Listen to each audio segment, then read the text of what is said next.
नमस्कार मंडळी, सर्वांना श्री स्वामी समर्थ. स्वामी महाराजांच्या आशीर्वादाने तुमच्या मनातल्या सर्व इच्छा मनोकामना पूर्ण होत हीच महाराजांच्या चरणी प्रार्थना करते आणि आजच्या व्हिडिओला सुरुवात करते.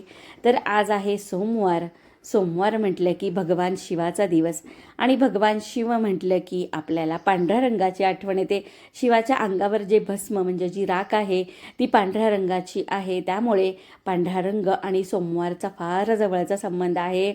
आणि पांढरा रंग म्हणजे शांती, पवित्रता, सकारात्मक ऊर्जा. म्हणून भगवान शिवाचा दिवस पांढरा रंग आपण परिधान करून शिवाची कृपा प्राप्त करून घ्यायची आहे. तुम्ही पण नक्की, तुम्हाला जमत असेल ना तर वाराप्रमाणे आजच्या सोमवारी पांढरा रंग नक्की परिधान करा. तर सुरुवात करूया आपण आजच्या व्हिडिओला. ही आहे आजची सोमवारची पूजा. अतिशय सुंदर अशी आपली पूजा झालेली आहे.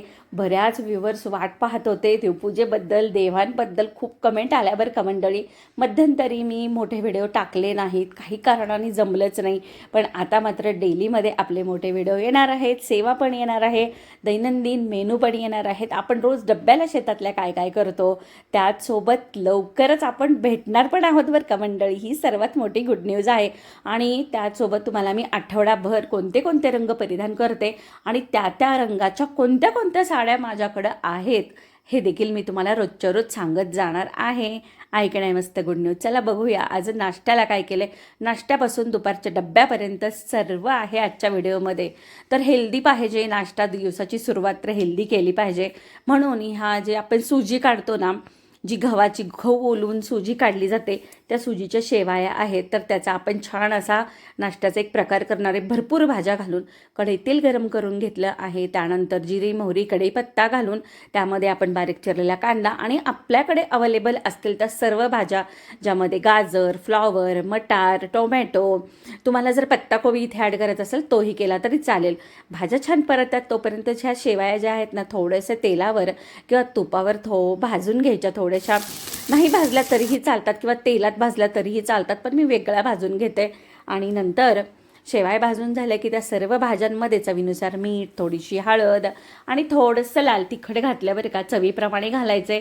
नंतर भाजलेल्या शेवाय त्यामध्ये ॲड करायच्या. जेव्हा आपल्या भाज्या भाजत होत्या त्यावेळी ना की मी पाणी गरम करायला ठेवलं होतं. इथं उकळतं पाणी घालायचं आहे. आणि तुम्ही जर थंड किंवा कोमट पाणी घातलं ना तर शेवाई चिकट होते, चिकटून बसते, लगदा होतो बरं का त्याचा. त्यामुळे गरम पाणीच ॲड करा आणि छान झाकण घालायचं आहे. मस्त हा शेवायाचा उपमा तयार होतो. आता माझ्याकडे की नाही खूप मोकळा असा फटफटीत आवडत नाही, थोडंसं त्याला पाणी राहिलेलं आवडतं माझ्या घरामध्ये आणि मसाले कमीत कमी लागतात. आता मुलं आल्यानंतर थोडासा गरम मसाला वगैरे मी ॲड करते, पण आम्हाला दोघांना तरी सध्या कमीत कमी मसाल्यातलं, कमीत कमी तेला तुपातलं आम्ही बनवतो. भरपूर भाज्या, भरपूर सॅलड असलेल्या गोष्टी मी आहारामध्ये समावेश करते आणि अगदी झटपट झाल्या पाहिजेत कारण डब्बे वेळेवर गेले पाहिजेत. आणि तूप थोडंसं घातलेलं आहे, अगदी अर्धा चमचा वरून. हवं असेल घाला, नाही घातलं तरीही चालेल. मस्त हा शेवायचा उपमा तयार झाला. नाश्ता झाल्यानंतर लगोलग स्वयंपाकाची तयारी साईड बाय साईड चालूच असते. तर स्वयंपाकामध्ये की नाही आज झटपट अशी शेवग्याची शेंग करणार आहे. कोणतंच आपण असं एकदम लेंदी प्रोसेस करणार नाही. त्यासाठी की नाही शेंगादाण्याचं कूट होतं तरीही शेंगादाणे थोडेसे भाजून घेतले, मिक्सर थंड करून मिक्सरच्या भांड्यात घातलं. त्यामध्ये टोमॅटो, आलं, लसूण आणि कोथिंबीर घालून थोडंसं पाणी घालून प्युरी केली. आता इथे की नाही मी पूर्वी थोडीशी शेंग उकडून घेत होते, वाफून घेत होते, नंतर त्याला फोडणी टाकत होते, पण ती प्रोसेस थोडीशी कट करून मी आज डायरेक्ट करण्याचा प्रयत्न केला आहे. कारण गडबडीच्या वेळेला ना अशा रेसिपी खूप उपयोगाला येतात. तुम्हाला पण जर टिफिन द्यायचा असेल, ऑफिसला जायचं असेल तर तुमच्यासाठी ही रेसिपी खूप खास आहे बरं का मंडळी. तर तो जी प्युरी केली होती ती प्युरी आपली छान झाली. कढईमध्ये तेल गरम करून जिरे, मोहरी, कढीपत्त्याची फोडणी, नंतर ती प्युरी घातली. प्युरी घालायच्या आधी तिखट घातलं होतं, त्यांनी रंग छान येतो. आणि इथे 1/2 किलो शेंगा आपण सालं काढून ठेवल्या होत्या. त्या शेंगा आपल्याला धुवून एकदा घ्यायच्या. थोडंसं असा तुरट वास येतो शेंगा चिरल्यानंतर की नाही, त्यामुळे आपण त्या शेंगा एकदा धुवून ती जी प्युरी केली होती त्या प्युरी परतताना त्यामध्ये आपण चवीनुसार थोडंसं मीठ घातलं, थोडी हळद घातली, छान तेल सुटस्तर परतलं की त्यामध्ये घालून घेतलं आपण लागलं असं गरम पाणी घातलं आणि शेंग दुसऱ्या पलीकडच्या गॅसवर शिफ्ट केली मंद आचेवर शिजण्यासाठी. तोपर्यंत आपण पत्ताकोबीची फोडणी करून घेणार आहोत. यासाठी लसूण आणि कोथिंबीर खलबत्त्यामध्ये फक्त ठेचून घेतलं होतं. ह्याची चव वेगळी लागते. कढईमध्ये तेल गरम करून जिरे मोहरी कढीपत्त्याची फोडणी करून लसणाचं वाटण घातलं. ते वाटण छान परतलं की त्यामध्ये थोडीशी हळद लाल तिखट घालून तो पत्ताकोबी घालून घेतला. लागल असं चवीनुसार मीठ आणि भिजवलेली तुरीची डाळ घातली. आता ह्यामध्ये आपण कोणतीही डाळ घालू शकतो. चव छान येते, वेगवेगळ्या प्रकारची येते. छान आपल्याला हे परतायचं आहे आणि एकच वाफ काढायची बरं का, कारण ना पत्ताकोबी एका वाफेतला छान लागतो. खूप गाळ शिजवला की तो तितकी चव देत नाही. तोपर्यंत आपली शेंग पण छान शिजली होती. इथे मी शेंगा जास्त घातल्यात आणि रस्सा कमी केला आहे, कारण आमच्याकडे शेंग जास्त खाल्ली जाते त्यामुळे बरं का. आणि आपलं हा पत्ताकोबी तयार झालेला आहे. गॅस बंद करायचा. राहिलेली जी गरम वाफ आहे त्यामध्ये तो शिजतो. आणि हिरवीगार कोथिंबीर घालून घेतली आणि मस्त आपली भाजी तयार झाली. सुरुवातीलाच मी कणिक मळून ठेवली होती. कणिक छान भिजली की पोळ्या सुंदर होतात. मस्त अशा टम्म फुगणाऱ्या ह्या चपात्या. आज भाकरीला सुट्टी आहे कारण शेतात डब्बा नाही आहे. माझे मिस्टर आज घरून जेवून जाणार होते म्हणून. आणि पोळ्या झाल्या आपल्या की लगेच दही लावायला घेतलं. कालचं जे दूध राहिलं होतं ना ते थोडं कोमट केलं. इथपर्यंत कोमट करायचं की बोट बुडलं पाहिजे. ज्या भांड्यात दही लावायचं त्यामध्ये विरजण घालून घेतलं.